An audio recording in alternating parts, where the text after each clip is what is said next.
All right, ladies and gentlemen, we are now here finally with our first semi-final of the day. And this is super important because there isn't a second semi-final. Well, rather there isn't a final, I should say, because the winners of the two semi-finals will qualify for that round of 16 direct seed.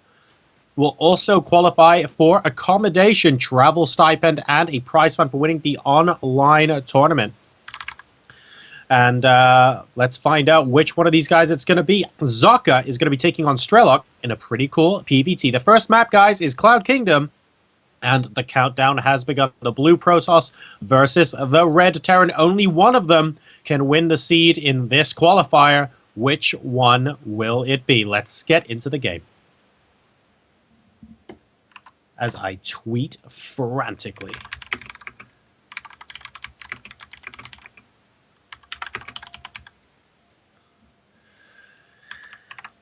All right, ladies and gentlemen, spawning over here in the top right position, representing ATN, we have none other than Socke, our Protoss, who will be facing off against the Terran for a direct seed into I-47, the ESET UK Masters Final. What will he be able to do against this guy, FXO's Strelok? So, cool stuff coming out of both of these players in the tournament so far. What will they be able to do in this particular best of three? Only one best of three is left for these guys. They only need to win this one, and then they are home free. Let's find out which one of them is going to be taking the cake here tonight. Piling on the high ground for Socke, of course. These Nexus First builds don't work against Terran.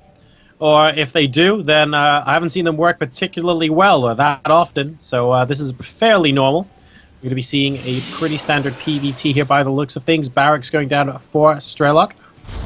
Now, is he going to be taking a gas? Are we going to see a one barracks expand come out of our Terran player? Or are we going to see the gas get taken here? And therefore, he's going to be going into a more conventional one-base kind of setup. We'll find out in just a moment.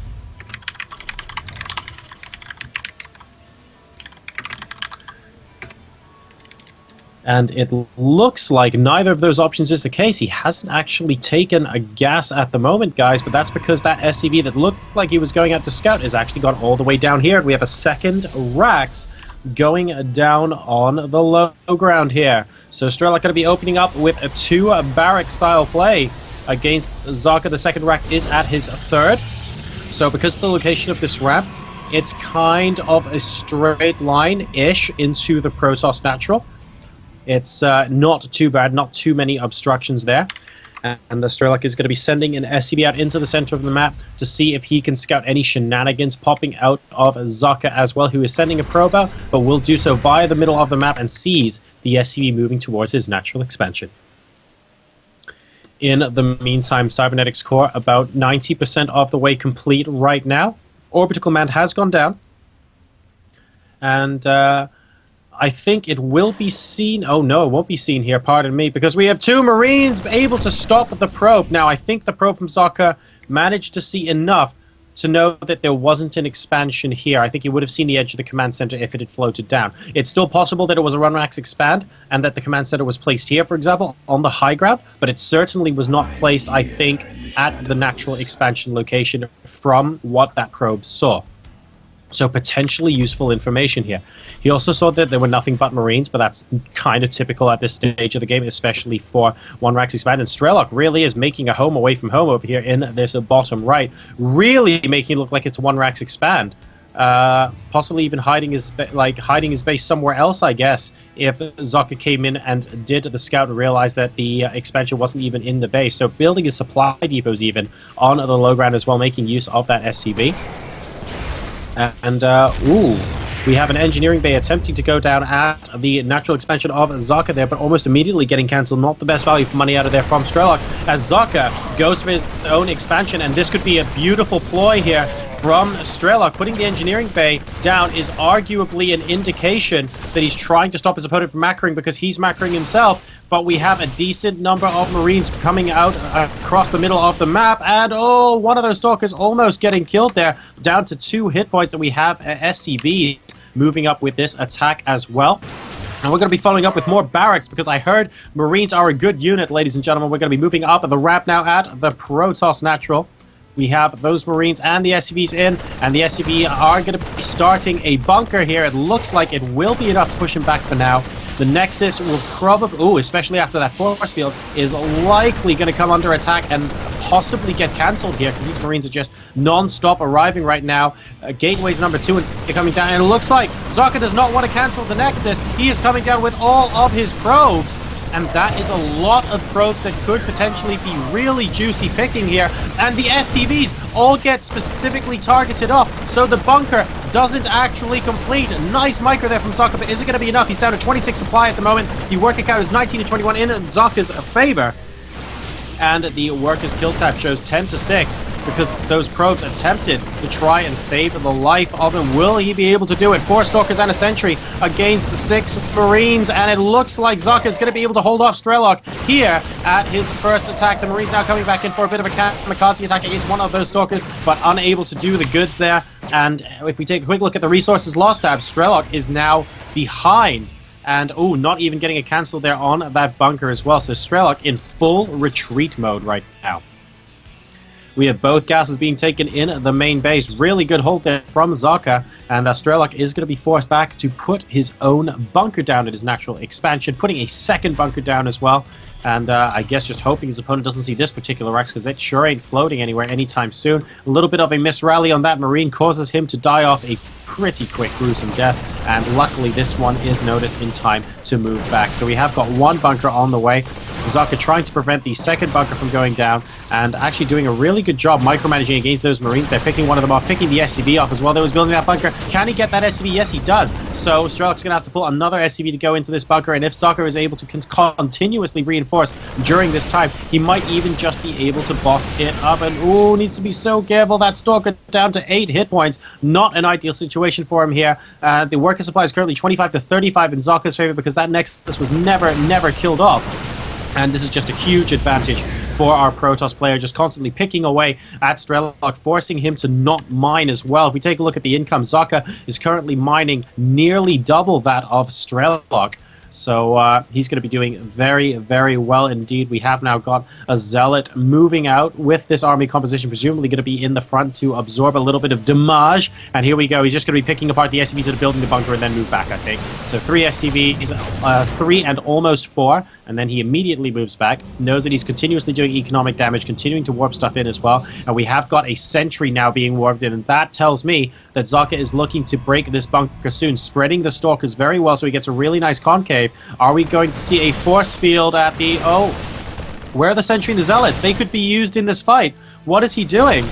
Looks like he's just going to be prodding about, waiting perhaps for another round of warp-ins before doing so. There we go, another 2 Sentries. So now we know what the plan is. We want 1, 2, possibly a third force field around this bunker so that it goes down once and for all. And if it goes down once and for all, then it's going to be very difficult for Strelok to continue to hold on this game. 75 to 61 supply as it currently stands. 47 to 30 workers in favor of Socke. And it looks like Socke is actually just going to be moving back at this point. So I thought he was going to go in for the bunker.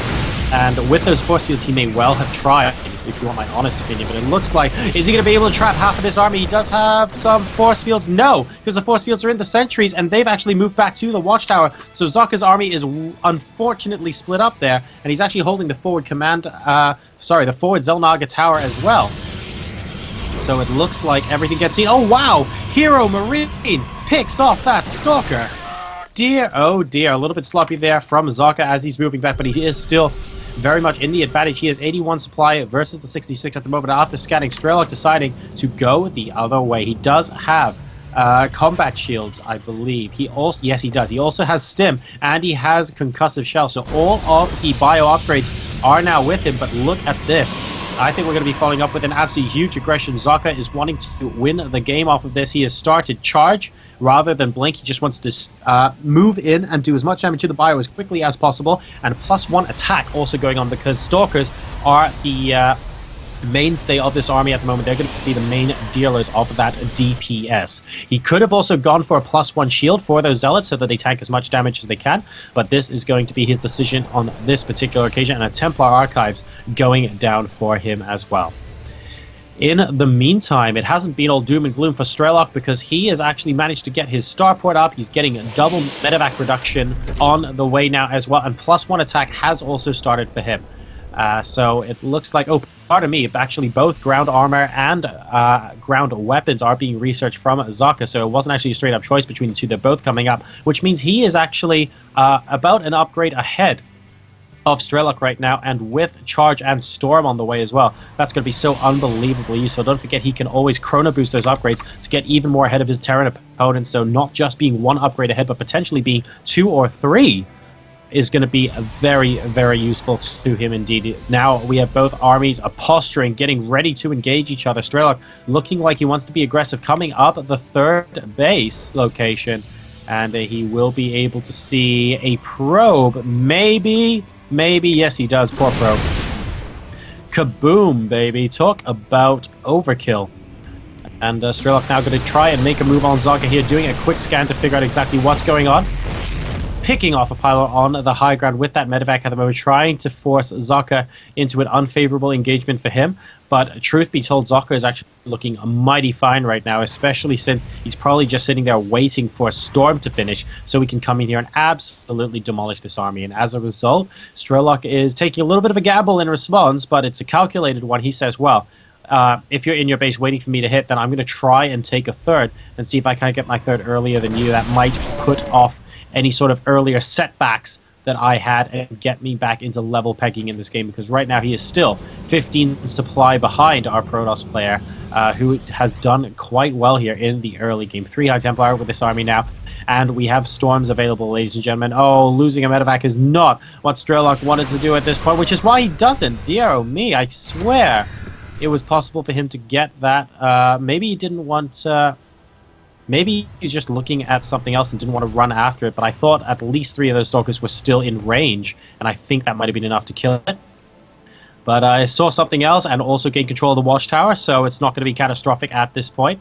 We have an SCV moving out to the 4th base location to see exactly what is going on here, and he will find out exactly what's going on in about a second and a half. There we go. It looks like a mountain of charged zealots are exactly what is up there, and it's not something that our Terran friend wants to have to deal with right now. So here we go. The original 2nd Rax is actually getting taken out. A ghost pops out of it. Where's the ghost? Oh my goodness, the ghost is allowed to live. Never say die. Never say die. I think that guy is pretty much the embodiment of that phrase. 4 zealots are just going to be camping out here to see if the 3rd immediately gets retaken. If it is, might be able to do a bit of damage here, but we have got some action at the 3rd as well of Socke. Strelok trying to go for a counterattack, and he will successfully force the cancel. Oh wow, he doesn't even force the cancel because it was not cancelled from Socke's behalf, so Strelok actually picking apart 400 minerals there and being quite good, but he might be a little bit guilty of overstipping here. His units are so red and orange that, yeah, they do die without killing too much else. So just remember, guys, drugs don't pay, as we are going to be moving out towards the center of the map. 2 feedbacks followed by an excellent amount of DPS on those 2 medevacs, make them lose as well. And now Strelok is in a world of hurt. 3-3 has just started for Socke. Meanwhile, this bio is 1-0, and we actually already have the gateway army of Socke at 2-2. That's really the big difference that's telling in this particular game. We have got Ghost coming up for Strelok, though, so maybe if he gets perfect EMPs in addition on all of those High Templar, for example, he might have a chance. Strelok's going to attempt to engage here. 1 EMP goes down. It's not the best, though. The Sentry still have a lot of energy. The High Templar still have a lot of energy. What is Strelok going to be able to do? He still has EMP, but now the Zealots are charging in, moving against the Orcs command there, and the EMPs just haven't been that effective. Excellent storm coming out there from Socke, and good snipe in response from Strelok, actually. But, oh, yeah, the Zealots. Oh, man. The Ghosts are basically being used, guys, as cannon fodder here. A great force field from Socke, while isolating about half of that army. And Strelok is down to 78 supply over 142. GG coming out from Strelok, guys, which means Socke wins that game.